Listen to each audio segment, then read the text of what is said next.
So this was earlier in the week before it Oh, resolved yeah. itself. Oh, So did it resolve itself? yeah. Well, okay, it kinda did, but I have yeah, we'll talk. We'll talk at the end, alright? Is it my turn or your turn? I think it's my turn. No, it's your turn. Okay. I just did the gnomes. Oh, you did do the gnomes, okay. I just did the gnomes. Unless you don't want, Alright. or do you want to just like go over it? I have another article later with Joni Mitchell talking Mhm. about kind of the same thing. We can maybe mashing. Okay. I don't know. It's up to you. Alright. Have you? Well, let go ahead. You want me to fill you in? No, I mean, I'm familiar. Okay. I'm familiar. All right, everybody. So Neil Young gave Spotify an ultimatum. He said, "My music or Joe Rogan's podcast, you choose." And let's get to the facts here, and then we'll talk about it after. Yeah. Neil Young, an outspoken advocate for COVID-19 safety and prevention, doesn't want his music to share a home with vaccine misinformation. In a now deleted post on his website, Young asked his managers and record label to remove his music from Spotify because he said the music and podcast platform is spreading fake information about vaccines, potentially causing death to those who believe this disinformation spread by them. Rolling Stone originally reported the text of the deleted post. I want you to let Spotify know immediately, today, that I want my music off their platform, the 76-year-old said on Monday's post, according to Rolling Stone. They can have Rogan or Young, not both. Rogan refers to Joe Rogan, the exceedingly controversial podcast host who has made frequent, false, and inaccurate claims surrounding vaccines and COVID-19. Earlier this month, a group of more than 250 scientists, doctors, and nurses penned an open letter to Spotify condemning the streamer for platforming Rogan and calling on Spotify to warn his listeners about misinformation. The Joe Rogan Experience was Spotify's most popular podcast globally in 2021, according to Variety. It became a Spotify exclusive in 2020 when Rogan signed a multi-year exclusive licensing deal with the streaming service, thought to be worth more than $100 million, the Wall Street Journal reported at the time. CNN has reached out to Young's manager, his publicist at Warner Records, and Spotify for comment. Frank Giradona, Young's manager, did confirm to the Daily Beast that the two had discussed Young's concerns and were trying to figure this out right now. He said, too, that Young was very upset about this disinformation. Now, since this article was written, Yeah. Spotify pulled Neil Young's music. It's off. Perfect. That's exactly what he wanted.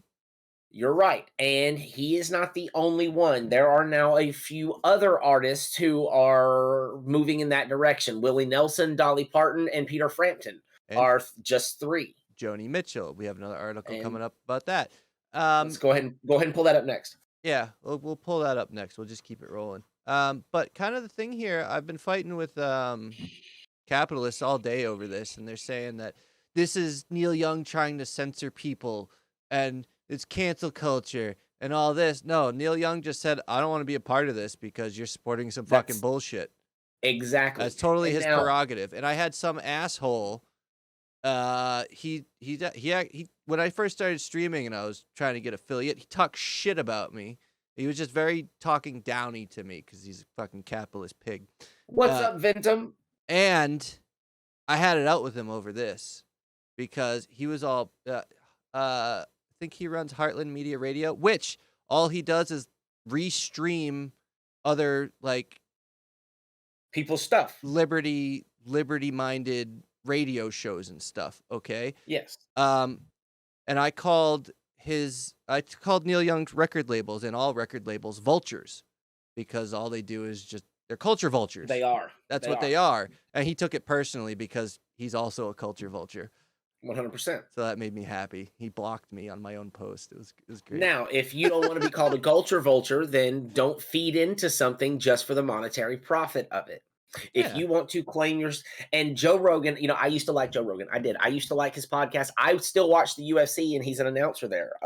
I can separate the two, but I no longer support his podcast because he started doing that thing where he's a smart guy. Don't get me wrong. He knows what he's doing. He's doing that thing where I'm just asking questions. I'm not saying these things. I'm not doing this. I'm just bringing people on that have opinions.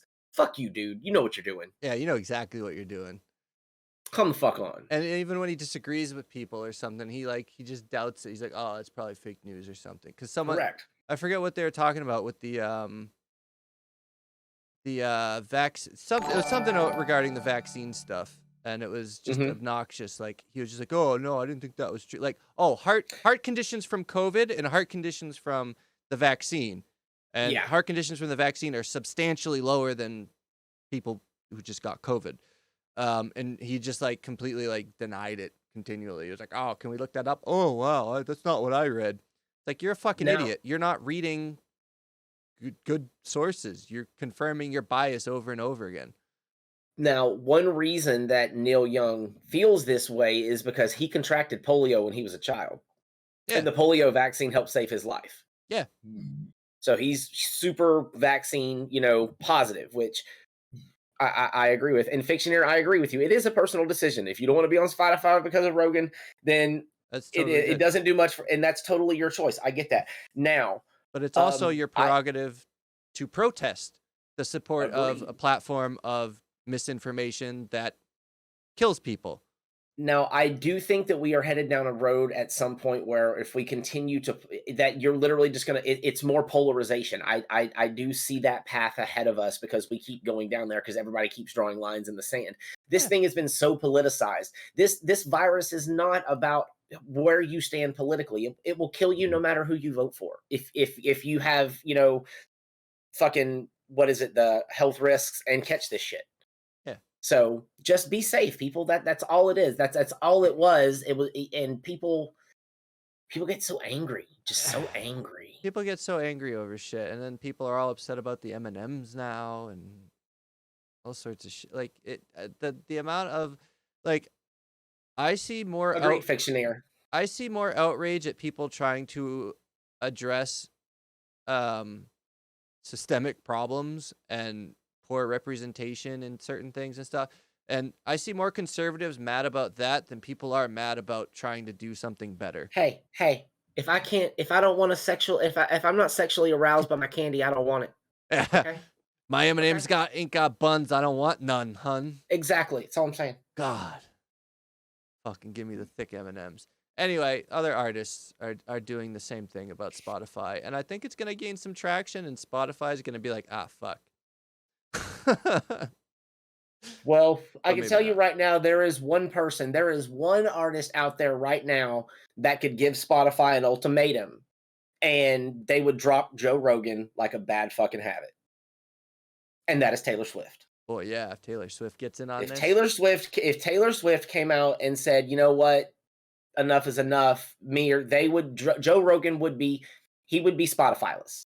yeah, and that would be, Hey, I'm not you know, I'm not body shaming. Look, I don't give a fuck what they do with M&Ms, okay? It's a commercial. It's a fucking commercial. yeah. You know what? You know what? You really want to rebrand M&Ms? Rebrand M&M minis, because you know what they are? Those are just M&M babies, and we're eating them every time we swallow them and chew them up. You're eating M&M babies, okay? I want to see some M&M minis commercials where they're just the M&M babies. Yeah, swallow your babies. Swallow your babies. Yeah, M&M babies. Yeah, they little rappers talking about mom spaghetti. Yeah, how are we supposed to live without fucking anthropomorphized, overly sexualized fucking M&Ms? And Minnie Mouse has got a pantsuit now instead of a frilly dress. Like, dude, it's been a bad week for conservatives. Okay. It has, and it's just been a bad week for everybody. Let's be honest. I mean, Yeah. they've had it especially hard, but it's just been a bad week for everybody. Do you guys want to see Minnie Mouse? The new Minnie Mouse.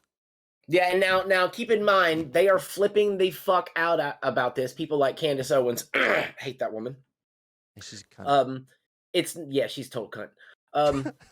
It's not even they aren't even fucking doing this here in America. It's at fucking Disney Paris. And it's for like a week. It's not even permanent. It's for a fucking week to celebrate like women's empowerment. So fuck off. Yeah. Okay?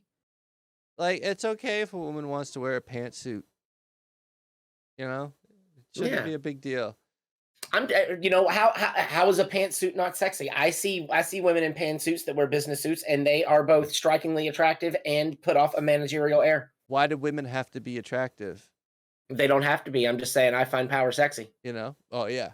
Yeah. But it doesn't have to be, is what I'm saying. I think that's the stereotype. Seriously. If we're gonna start somewhere, let's put some goddamn pants on Donald Duck. He walks around with his little corkscrew penis hanging out all the time. Good for him.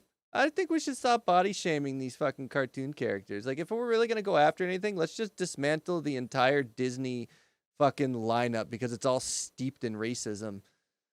Speaking, yeah, I don't know if you've heard it yet or not. We may pull it for next week's show. You've heard they're redoing they're doing a live version of Snow White and the Seven Dwarves, right? Oh no. Mm-hmm. Oh no.